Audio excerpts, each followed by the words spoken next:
Very excited to finally kick it off.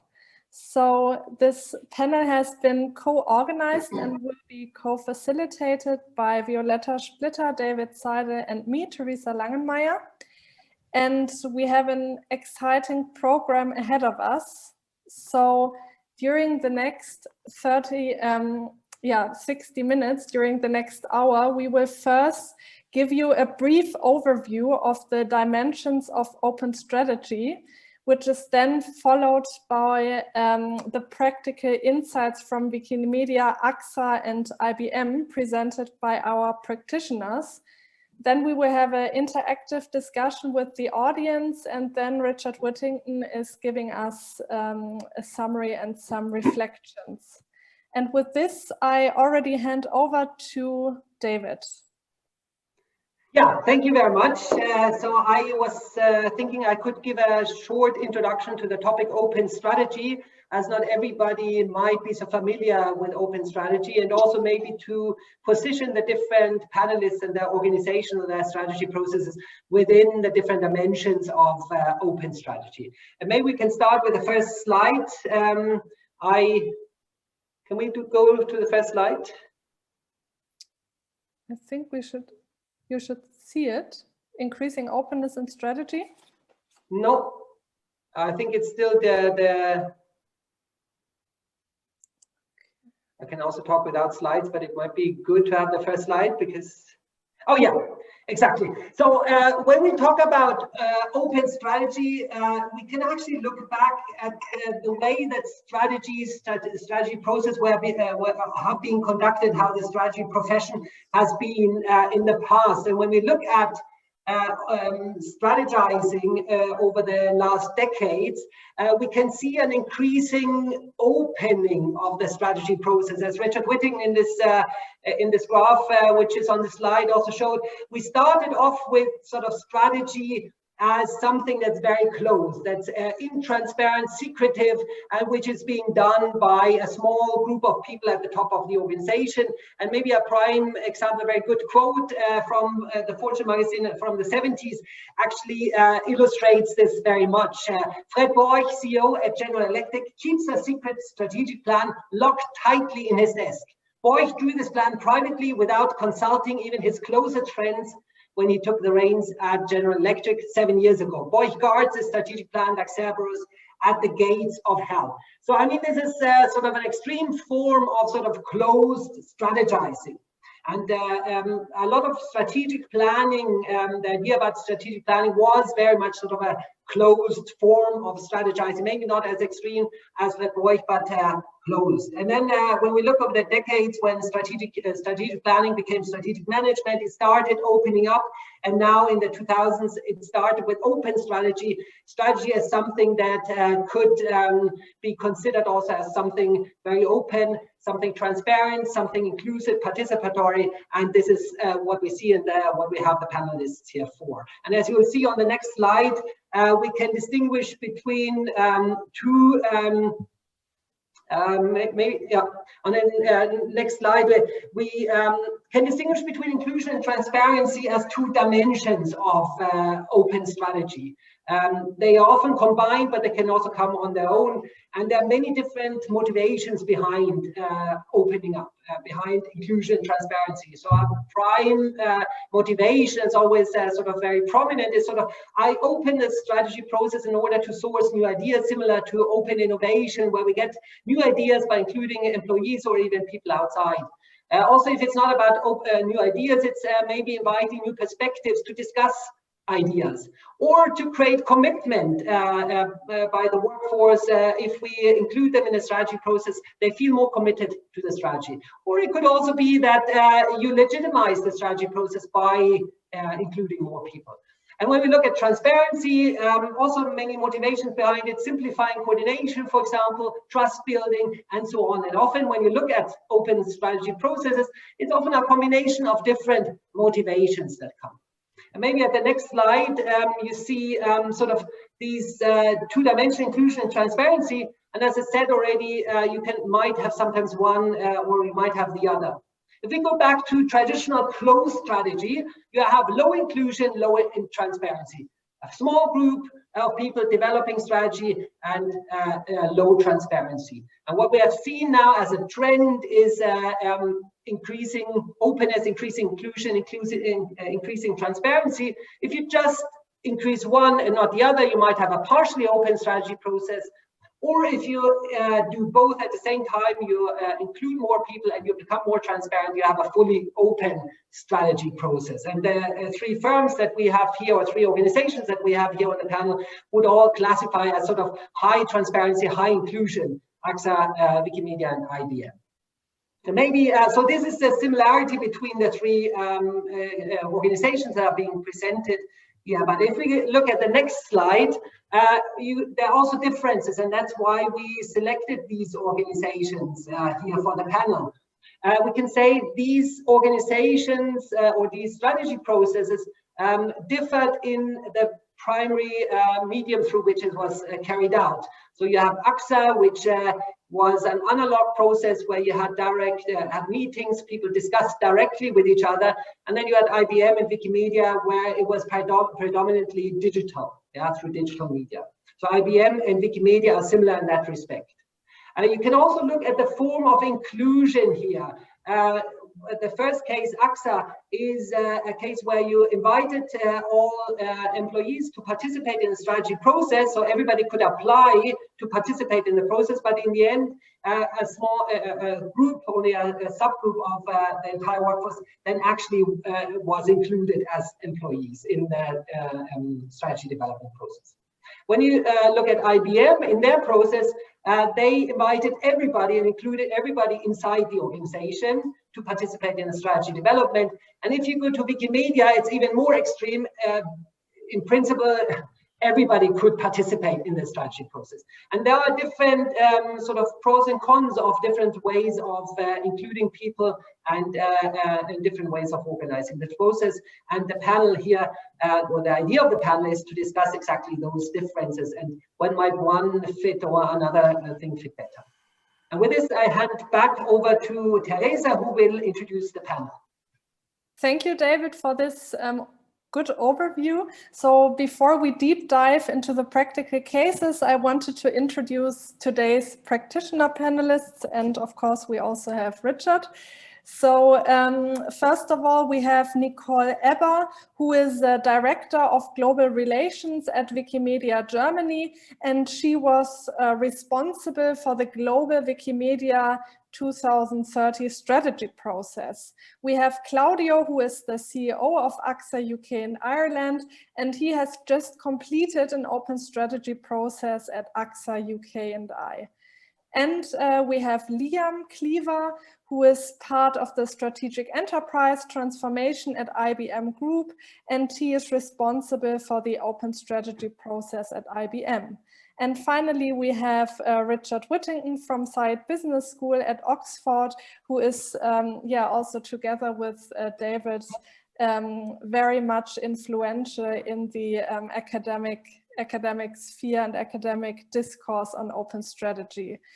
And with this, I would like to hand over to Claudio, but just briefly to the audience, please, we would really encourage you to raise questions via the Zoom chat. And then Violetta and me, we would pick up the questions, but please do engage. We have quite some time for the discussion. So please, if you could articulate and post any questions in the Zoom chat, that would be much appreciated. And with this, over to you, Claudio. Thank you, Teresa. And thanks for having me here. Perhaps as an introduction, objectives, why we did this at AXA. I must commit that I did this before when I was the Chief Strategy Officer of Zurich, where we did a whole group strategy in 2016 in a similar way. So I had seen a lot of the benefits, although some of the challenges, and was then convinced that we should apply the same approach, a similar approach, when I took over AXA here in the UK and Ireland, and we had to relaunch the strategy. Now, why did we do that? In fact, as David said, there are many reasons why you can do an open strategy and what you want to achieve with it. And to me, there were three pieces that were absolutely key why I wanted to have an open approach to the strategy. Firstly, is to anchor the strategy with reality. Whatever we come up with as a strategic stance, as a narrative, it has to be anchored in the reality that our people see every day in, day out, to make sure that they can do something with it. So that was the first one. The second important part was to reconnect the employees with what we try to achieve. In the past, similar to what you heard before, strategies have been in a closed room by some consultants coming out with 100 pages where the whole strategy was laid out for everyone. But it didn't really mean much, nor were people feeling they had anything to say or to really support the strategy. And the third one, and probably the most important one for me, is helping me to roll out the strategy, because strategy in itself is everything. It describes how we will stay relevant in this market for the future. But at the same time, strategy is nothing. It's nothing if it doesn't get executed. It will be executed by people. So having my employees engaged with me in the rollout was very important to me, to make sure that the messages and the intent of the strategy can be well transported into the organization. Now, how do we do it? Did we do it? As David said, we were not fully inclusive. We were at the beginning. We sent a note to everyone, the 10,000 people in the UK and Ireland, asking whether they would like to join. Quite a few said yes. Then we applied a filter in terms of where they come from, in terms of the business parts, Ireland, UK, commercial, health, to get a good representation of the business we are.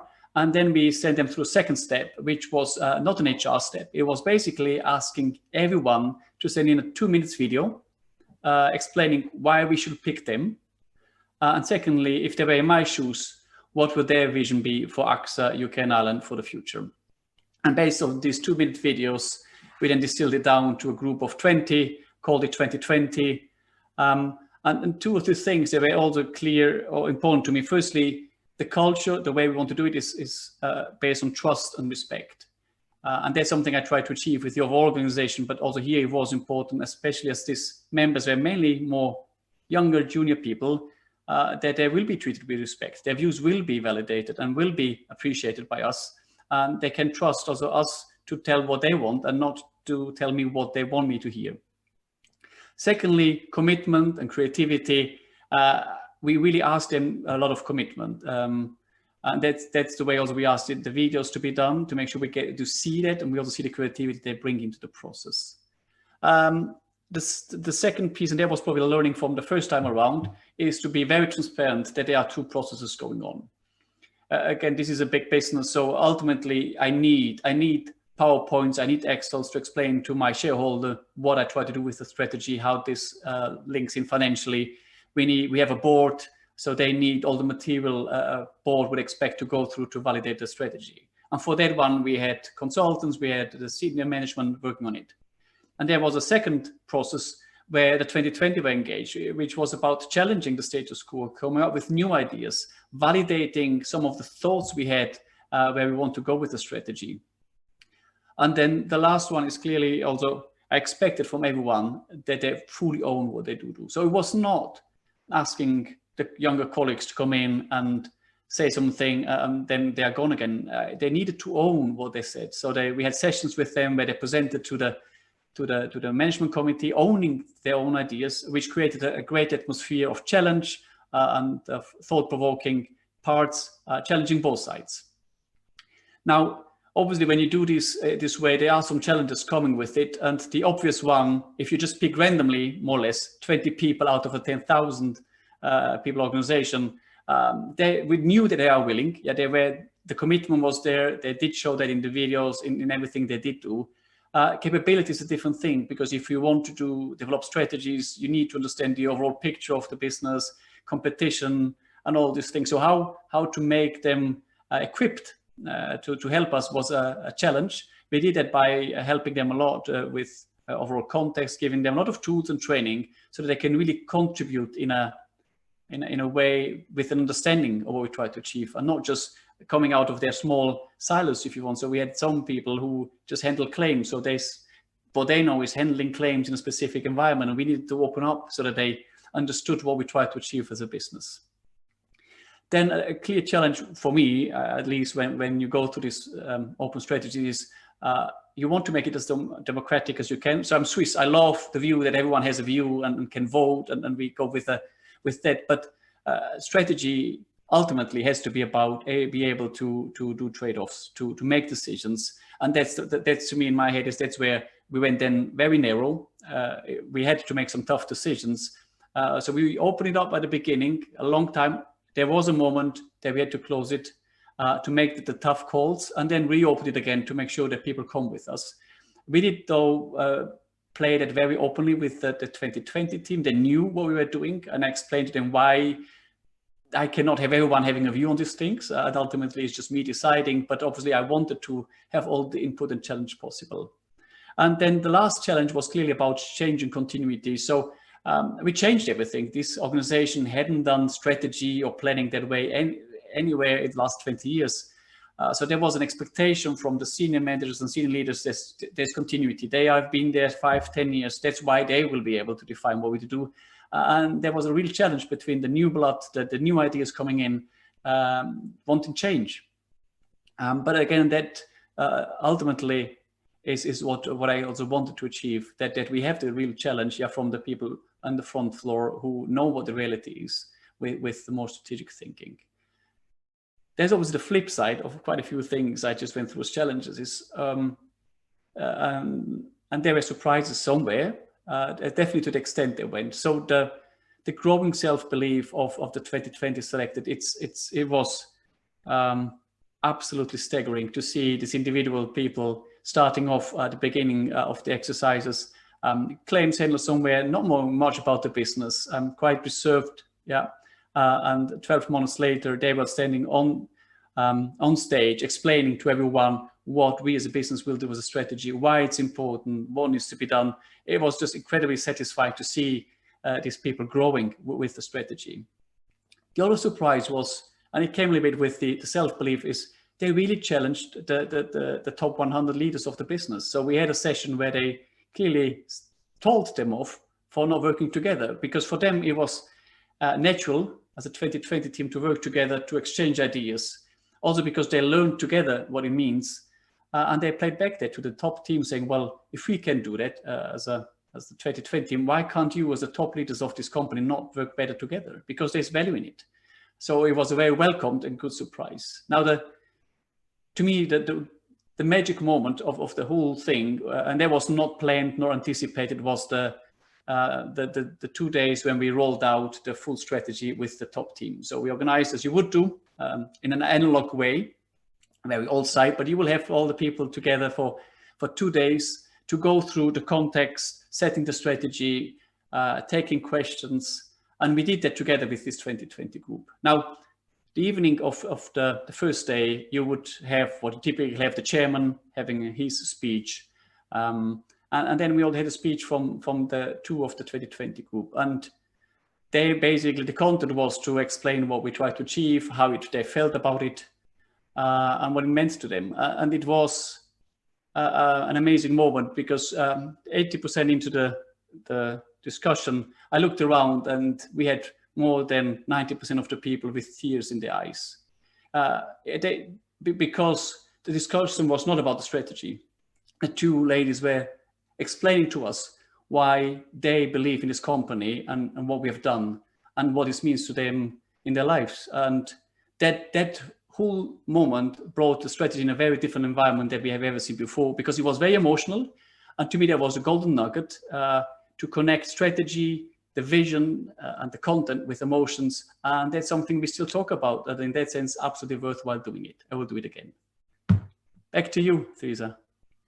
Yeah, thank you. Back to me in this case. Thank you very much, Claudio. No worries.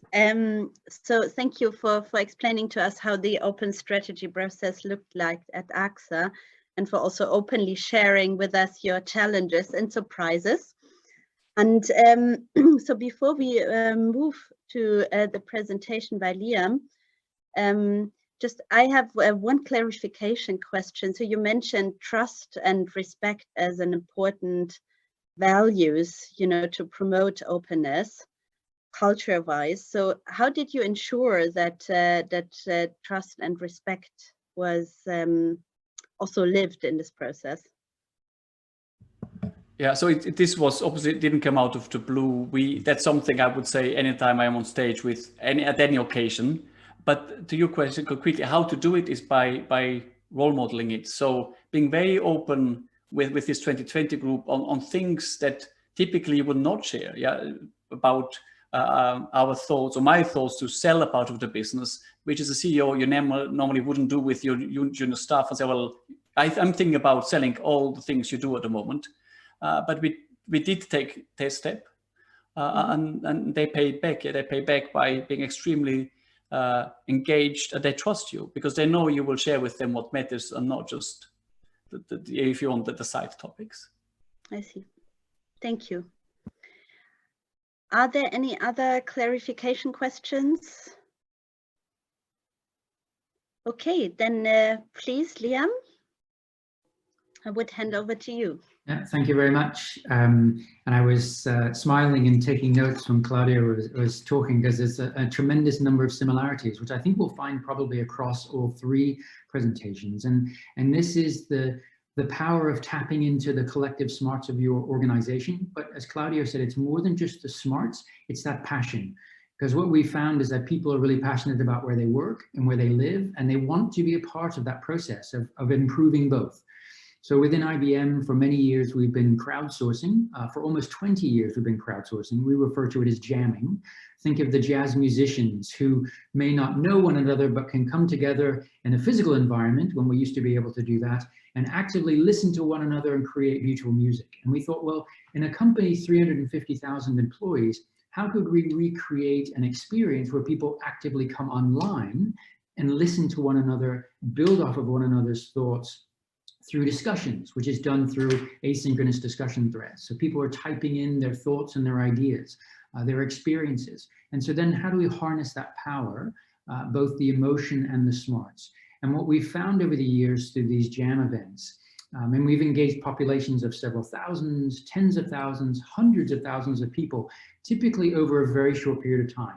Just 2 or 3 days, because we recognize people have very busy schedules, and we're looking for them to just step in and out of this experience where they're helping us move the strategy forward. And again, picking up on something Claudia mentioned, to me, this whole open strategy is the intersection of both strategy and change. And it's pretty powerful because people feel like they're a part of that process. What we've learned, if you're going to ask people for their time and involvement, you need to be able to understand what they've said quickly, which can be difficult. We did what we again would call a jam event for our new CEO, Arvind Krishna, a month or so ago, around IBM's return to workplace strategies and how we support one another and how we support our clients going forward. We had over 40,000 IBMers in a day and a half come online and contributed over 3 million words of content. We've never been short. We're not known for being short of words, I guess. And we displayed that very quickly. So in this sort of digital environment, while you have the attention and the power of the crowd, it's really imperative that you understand what they're saying. So as leadership, as the management team, you can see if there's something we need to go explore while we have everyone's attention. And so that's the power of the analytics to help us understand that real time and then make sense of it afterwards. One comment as we sort of transition to sort of sharing with you what we've learned in those experiences. I paraphrase something I read from both Richard Whittington's Open Strategy as well as Jim Whitehurst's The Open Organization, which is we often sometimes see resistance to this type of democratization of strategy because there's a belief that, well, we're putting all of the responsibility then in the employees' hands and it's not held by management. And Claudio very clearly expressed that, yes, he wanted the input, but ultimately it is management's job to make that final decision. It's an opportunity for them to get the input from across the organization. The other action items I'd share with you are sort of the steps that we have learned over the years. I'll leave you with this list we have here on the next page, is just some of the things to think about from a planning perspective. And I shan't read these to you, but I'll leave these for you. Oftentimes we see that people believe that technology will solve the problem. So they just think, well, we'll have this event and people will show up and share their thoughts. It goes back to the old-fashioned thinking hard about what it is you want to accomplish, why you're engaging this population, who are you engaging, and what you plan to do as a result. And what's the communication strategy of showing what you've elected to do and why, and being very open and transparent, because we just went through that process together in that fashion. So I'll leave it with that. I'm happy to take any questions as we go through Q&A. But just wanted to give you a sense of engagement at scale, but very similar lessons learned to what we've heard, and undoubtedly we'll hear also from Nicola. So thank you. I'll turn it back over. Thank you, Liam. Again, we might have any clarification questions. Maybe I could ask a clarification question. So what is the role of technology in that process? To what extent does the technology determine sort of what ideas get selected or not? Great question, David. So the technology serves in a number of fashions. One, unstructured text analytics, as you would anticipate. So what are the emerging themes and ideas that are coming out real time, so we can go and explore development of those ideas. What is the sentiment and emotion around certain topics and ideas? So again, if there's a surprise that there's particular positive emotions, the Tompkin wheel of joy, anger, disgust, fear, surprise, anticipation, we're able to understand the commentary in those lenses to really get a sense of what's the true intent behind what people are sharing. And that really helps us narrow down, even by the time the Jam event is over, just in a couple of days, what are the major areas that then management can go and explore and get back to the community to say, this is where we're going to focus, and what volunteers can we now have to be a part of that process as we move into implementation. Mm-hmm. Thank you. We might actually have time maybe to add one more question from Julia Hautz, who's asking in terms of the motivation, you know, so yours is also a special case in terms of having continuous jams. So is there a particular challenge for the people to keep them motivated to continuously participate in the jams? Great question, Julia. We don't run jams continuously, so it's an excellent question. We view them as a strategic intervention, an event where we're at an inflection point as a company. So COVID-19 and the pandemic and how we supported one another and our clients was a key transition moment for us as an organization, and still is. When we look to engage around creating our values together, we look to engage all of IBM around creation of our values. And then at different points, when we go through the refinement of our strategy at a line of business level, we do engage in jams for specific for business units. But when we're looking at enterprise-wide, it's truly when we are at these inflection moments as a company, as an organization. So great question. And the reason why people come back is we clearly demonstrate that we listened and that we moved forward on some of the ideas. So it was well worth their time. Thank you, Liam. And it's maybe also to remind all the other attendees to please raise your question in our Zoom chat. So we will refer to them back when we have the discussion after our last presentation by Nicole, to which I would like to hand over now. Thank you.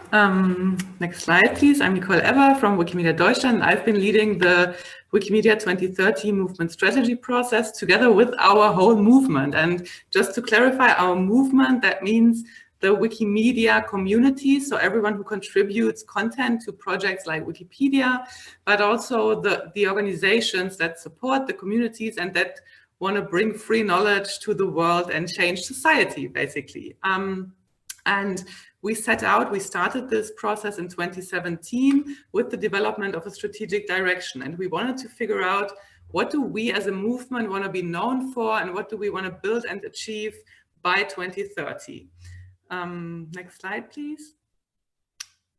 And we did this together as a movement, in an open and inclusive movement-owned strategy process. We did it the Wiki way, basically, how you also contribute to our projects. This is also how we created that process. And we wanted to make sure that we provide opportunities for co-creation and also building a shared purpose of the movement. So Wikipedia is, of course, a driver, but it's a shared purpose for the movement is basically our future and what is also beyond the encyclopedia.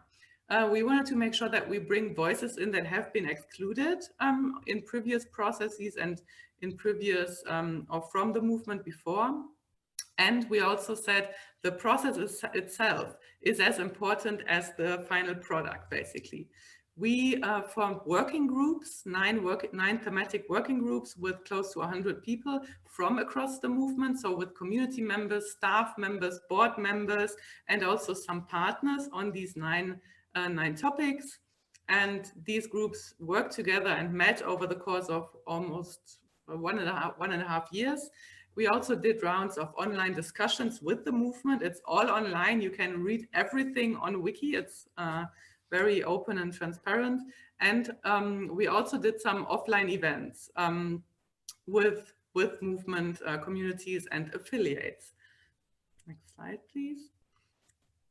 And why did we do it in an open way? Basically because our whole movement is built on these values of openness, transparency, and participation. If we would have done it in another way, basically hiring a consultant to write this for us, then it would just lay around as a document and no one would want to implement and live it, basically. Then one thing that I find like super important or eye-opening and so on. So change is frightening in itself. So even if we all say, yeah, embrace the change and so on, it kind of is still frightening for many people. So we wanted to make sure that the space that we create, so the space to create the change needs to be co-owned and co-designed with the movement to build trust. So we wanted to really let people look into the machinery, let them see how the sausage is made and so on, and co-own this process. And then also Wikimedia is pretty diverse and also globally spread across the world. So we need to build this process as open as possible to be able to include or bring in all the voices from across the world. How we did it, as I said, in 2017, we created this strategic direction. It's also online, so everyone can read it if you're interested in that. And then we needed to figure out, how do we actually get to this strategic direction? How do we need to change our structures and processes and our culture to be able to move forward successfully into in this direction? And we developed recommendations and principles that lead towards those changes. And at the moment we are so these recommendations have been published in May, and we are now in a transition process where we need to figure out, okay, how do we prioritize? Where do we get the resources from? How do we disseminate the resources and so on? And then we can start implementing in 2021. And yeah, our biggest learnings, or my biggest learnings, are like really a lot. That these are maybe only 5, but I learned so much every day and along the way. But the biggest ones are like, it takes even more time than your most careful plan. We basically had to adjust every deadline, every timeline, basically. And don't set artificial deadlines. We're often driven by, oh, there's a board meeting and this and that date, so we have to be ready for this. We have to be at this stage in the process for the board or for a global event or something like that. And that created a lot of pressure and tension and frustration with people. These working groups that we set up, they don't self-manage.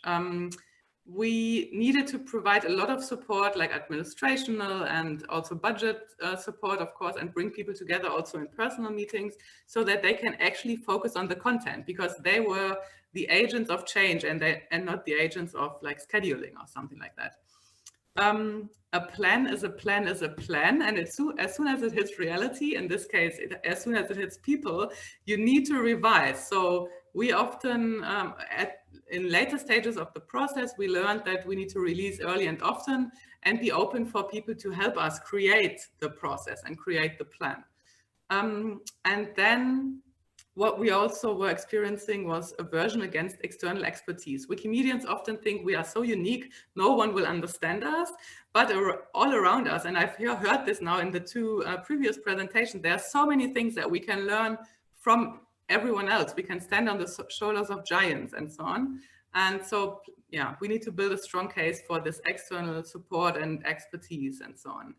And then, of course, and I'm sure that a lot of you will agree to that, you will never make everyone happy, because if everyone would be happy, then the change would probably not be as big as you wanted it to be. And that's what strategy is, so deal with it. Next slide, please. And yeah, my overall learning probably is that this highly participatory, messy, overly complex and long process produces a less radical result. But as if you probably would go and write it behind closed doors and with a consultant and really make it radical. But this process and how we did it and how long it was and so on, it really built ownership and commitment across the movement, which I think are the essential preconditions for a successful implementation in the future. Thank you. Yes, thank you, Nicole. So maybe just one clarification question regarding the participation. So would you say then that theoretically everyone could participate? Everyone was free to choose to participate in your case, right? Yeah, basically, yes. So in these working groups, people could apply and we selected them in the end with the committee and so on, also a very democratic process. And then all the online consultations and also the live events, everyone could have attended. So you all could have like contributed and attended the events if you would have wanted to. Mm-hmm. Mm-hmm. Thank you. Are there any other clarification questions before we open up the discussion and also refer to the various questions that have been raised in the chat already? I have a clarification question. Yeah, please. What do you mean by external support? Do you mean consultants and so on, or what do you mean by I mean external consultants and people with expertise, either from other nonprofit organizations, because they also go through these change processes and have like issues around governance and so on, but also from strategists from other sectors and so on. Yeah, that's what I meant. I think education is already a good keyword to go to our discussion, because it has been raised in various questions, you know, what role the expertise of the participants play, or the lack of expertise regarding strategy mostly. So I think Claudio also mentioned that he had to educate the participants. So how helpful were or are the contributions by the participants, given that they often lack strategy knowledge and are not experienced in strategy making? Maybe that's a question to all of you. This is Liam. I would build off of both of my colleagues' comments about the importance of education. All of the JAM event is held over 2 days. There's quite a run-up of preparation for those 2 days, and that includes a marketing and communications campaign, essentially an education campaign on we're getting ready to jam. Why are we jamming? What are the topics we're covering? Why are we covering them? And then armed then the managers with the types of topics and questions and ideas that we wanted to explore, so that when they had their regularly scheduled weekly meeting with their employees, they could bring this into the discussion, so that when the jam goes live, we have an educated consumer, so to speak. They're ready, they know why they're there, and they're ready to contribute their content. Rather than coming in and sort of trying to understand why they're there. So the education is absolutely vital.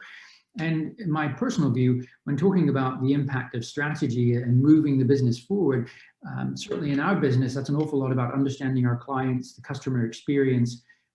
Whether you're internal facing or external facing, as we would say, you have experiences at IBM, both good and bad, from which we can learn. And those learnings around how we improve helps improve our strategy. So I think you never know where a clever idea will come from. It rarely comes from one individual. It comes from, in our experience, comes from people collectively building on and sharing what they've seen others share, and then they build on that experience. Yeah, and I think when educators just allowing people to understand a bit of broader context, especially in the approach we took here with selected people. So obviously it's quite different the approach you take. It's we were also quite conscious not to brainwash them with what we already think. So education, it doesn't mean tell them what doesn't work anymore. Yeah, it's really just giving facts so that they can digest. But what I wanted is really them to overlay that perhaps they don't know everything, because sometimes we do overthink things that are obvious, and you need a person who doesn't have all the burden, the intellectual burden to think about it, just to point it out what is sometimes just plainly there. So I think it's a balance. Mm-hmm. Shall I also try? I find this super interesting because has been a challenge for us, because hardly, like, only a minority of people contributing to this process were strategists, or even had this bigger vision, or even understood the level we wanted to get input on. That has been challenging for us to explain it again and again and try to level the conversation up and so on. We not always succeeded, so it has really been a big challenge. And also, when you say education, yeah, we can send people a lot of stuff to read beforehand, but we also experience that people just don't read those emails, even if you give them the instructions and links. And yeah, that has been quite challenging for us. And that might also, of course, be the difference between when you, like, these are your staff members, and these are people who work in their volunteer time on the projects and so on and so on. That's always also difficult. What can you ask them and what not? Thanks. So then, would you say that was also a challenge for you in terms of the kind of contributions that they made? Yeah, I would say yes. I think that's also why I said the result is probably less radical than it would have been if only strategists would have been part of the process. But as I also said, the process is probably at least as important as the product in the end. Mm-hmm. But yes, it was a challenge. If I may just add on to that, picking up on Nicola's point about it's all about the planning. But for any open strategy event, it is just that. So what are the roles that you have people playing behind the scenes or in the event? So we have active facilitators whose role is to ask the classic who, what, when, where, why, and how type questions. You know, most people, when they come into this online digital forum, will tell you exactly what they think, the good, the bad, and the ugly, but they won't necessarily tell you why, what their experience was, or answer the much harder question of how they might do something differently. So to Claudio's point, you're CEO for the day, how would you do things differently? You can get to that point in online collaborative forums and this type of open strategy. It takes a little bit of time, and it takes some active facilitation. So we've learned over the years to have different roles, both very visible and also behind the scenes, just to help try and get the conversation going in a constructive area. Otherwise, to Nicola's point, it can be vanilla. So the next couple of questions that I would like to maybe summarize a bit, and there were various questions around this topic, was what kind of open practice? So we heard at the beginning that your cases are very different in terms of open strategy forms as analog or more digital, and the size of the group that you decided to involve in the development. So these, would you say then there are some open strategy practices in terms of the number of people involved, but also the modes or means with which you include those peoples are more suitable for radical change, for example, selecting more externals, and versus having or aiming for less radical change by including, for example, more internal people. So would you say there's a relation between the kind of change and the type of open strategy? Maybe that's also again a question to all of you. Well, if I just go first, absolutely. I think you need to be very clear what you want to achieve with what you do. Yeah, if again, I'm looking at Nicole. I think she has probably a very different view on what she runs. Yeah, but if you run a big company, it's probably different because these are employees. Yeah, and I have a shareholder. And if I was of the view that we need radical change, I don't think I would have applied that then, because if you have to take about massive distortions in the organization.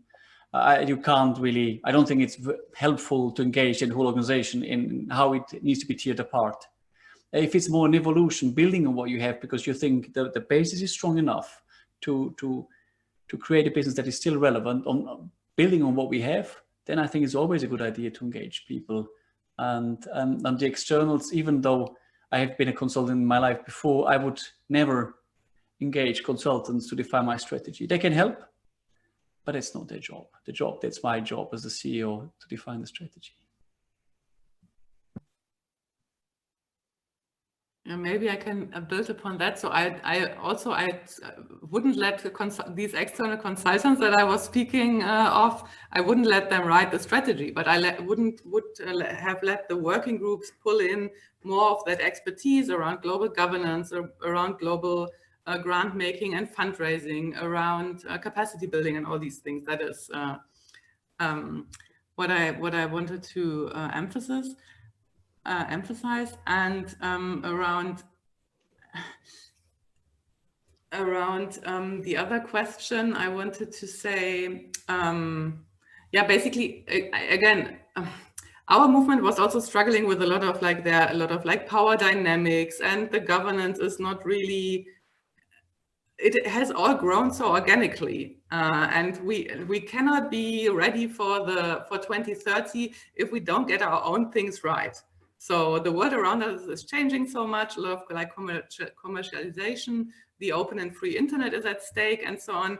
And we still have this, okay, Wikipedia is our flagship, but what's beyond that? How can we really bring free knowledge to the world? And all those power dynamics, I would say, and so on, stand in our way. So we needed to probably create a less radical process to bring people along and to increase the trust in the organizational structures, the trust between the affiliates and the global organization, the trust between the communities and the organizations.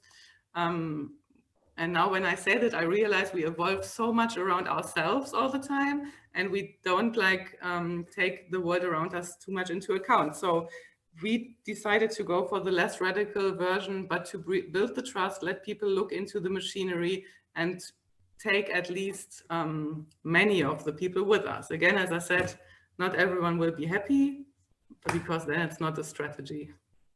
Thanks. Thank you. So maybe since you mentioned maybe we have a lot of questions, various specific questions also to the panelists, but I would like to raise one more point that you just mentioned, because it's also implicitly mentioned in some of the questions, is the question about power dynamics. So you just raised it, Nicole, and so the question would be, is it what happens to existing strategists? So for example, there are a lot of middle managers or other what you can call like traditional strategists. What is their role in open strategy? So how would you describe it based on your experiences?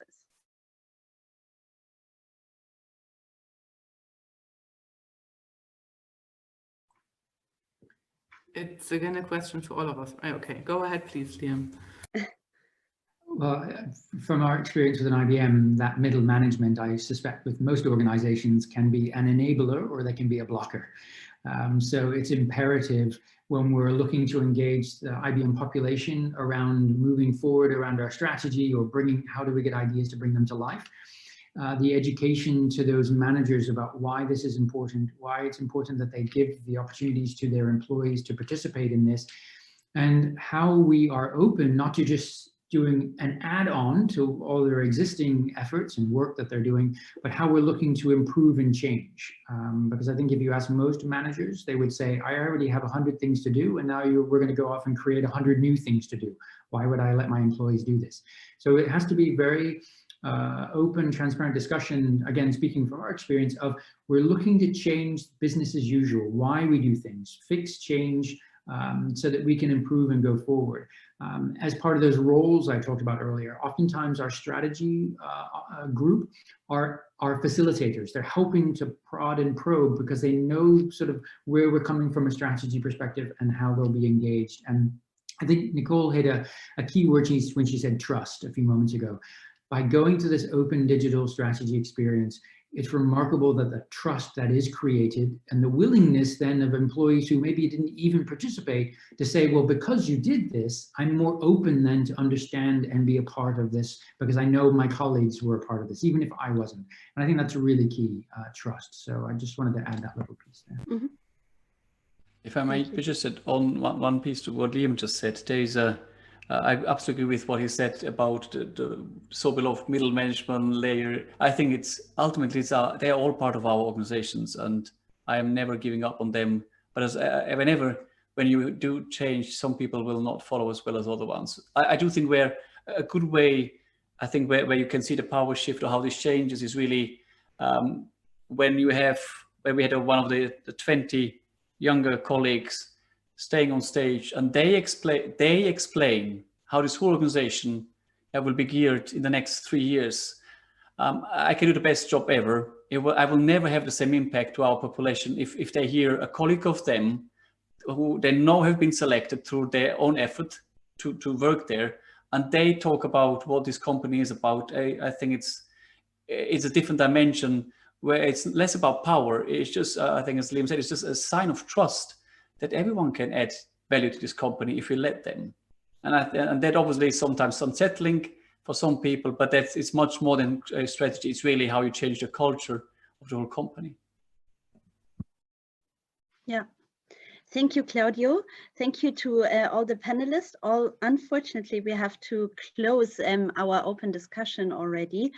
And yeah, with this, I would like to hand over to Richard, who will share his thoughts more from an academic perspective and summarize maybe what we have hopefully learned today. Hi, thank you everybody, and thank you especially to the panel. You've been so frank about your own organization's initiatives in this area and so insightful. This has been a very interesting combination. And my thought originally, when I heard the three panelists, there are going to be some interesting contrasts. To a certain extent, David set this up as contrast, analog and digital and so on and so forth. A rather more sustained effort from Claudio and especially from Nicole, whereas Liam's jams are episodes crowded into a couple of days. And also, I think Liam, the jams appear initially as individual, whereas Claudio and Nicole, you're talking about working groups and teams. But the more I listen to you, I realize these differences are much more blurred than that. There are a great deal of similarities between these. So when I'm thinking about it, Nicole, you had working groups who were working, of course, digitally, but I think there'll be sort of social interactions which go way beyond that. Liam, one of the things I learned from your presentation was, in fact, there's a huge amount going on behind the scenes. And I suspect a lot of that is not purely digital. There's a lot of physical interaction, in-person interaction going on behind that. And of course, I suspect too, that there's quite a lot of digital stuff going on with the AXA working groups at the same time. So this digital analog divide is probably more blurred in practice. One of the things which came out for me too, Liam, was even though your jams seem to be crowded into 2 days, you very much emphasize the preparation, the education beforehand, and I think the analytics which go on afterwards. So these things stretch out over a long period of time, even if they appear like a couple of days. And another idea which stuck with me, and I think probably was Nicole and Claudio's experience too, is the best ideas don't come from individuals, even in the jam. I think, Liam, you said that things were coalescing together and the best ideas came from an interchange. And that, of course, is what Nicole and Claudio were capturing too with their working groups or teams. So I think there's a lot of similarity there, more similarity than I originally thought. So the common themes, the two things which, or three things perhaps, which really impressed me and surprised me. There's this tension between openness and innovativeness or radicalness. And Liam and Claudio, you started by saying you wanted challenging ideas. Nicole, I think, has steered us to an idea that I hadn't really grasped before, how conservative these more open processes can be. And I don't know, Nicole, Liam and Claudia, I'm sure we should allow you a last word in a moment. So I'm not going to take all my time. So that's something which I think is worth exploring further, and I hope researchers, academic researchers, will do so. Another thing which struck me very strongly, and that's related to that, is that the open process is always and should be running in parallel with, Claudio put this very well, more closed or more strategy as normal, strategy as usual processes. Nicole, too, you mentioned the importance of drawing in external advisors. I think, Claudia, you were talking about you're still using or drawing upon consultants at the same time. So this, an open process, especially if it's drawing upon people from within the organization, can be very introverted. Claudia, I think you and Nicole were both talking about how to make sure there's an external input as well. So I think that's an important relationship. And the thing which is going to stay with me for some time is Claudia's description of those two women at the end of the process. I hadn't seen this so much. Liam used the word passion as well, but I hadn't understood this so much as something which is so highly emotional. And I think everybody was moved when, Claudia, you described that moment when those two women stood up and the whole audience had tears in their eyes. That was a wonderful moment. So if anyone has any further comments, it's that emotion and passion, it's the relationships between the internal and external, or the closed and the open, and it's all this huge periphery of activities, of preparation activities. Those are some of the things which I've been left behind, which have stayed with me, will stay with me from these presentations. So thank you. Teresa Violetta, will you allow the panel to make one last remark, or are we going to be closed? I think you've got 2 minutes. We have got 2 minutes, but then we end really sharply, and it's an abrupt end. I'm sorry, then I shall say thank you. Yes, I think we should thank everyone. Thank you, Claudio, Liam, Nicole, Richard, for being here, for sharing your thoughts with us, and for I think we have learned a lot, and obviously the audience also appreciated your talks, as you might see later in the comments that they raised. So thank you again, everyone. Thank you for listening. And then I hope that we see each other at one of the other open strategy sessions within this conference. Thank you again. Wonderful. Thank you. And if you have, if the audience has any follow-up questions to the panelists, please do raise them via the conference platform, because the Zoom chat will no longer be available after the session ends. So with that, I'm also saying thank you and have a lovely evening or afternoon. Thank you. Goodbye.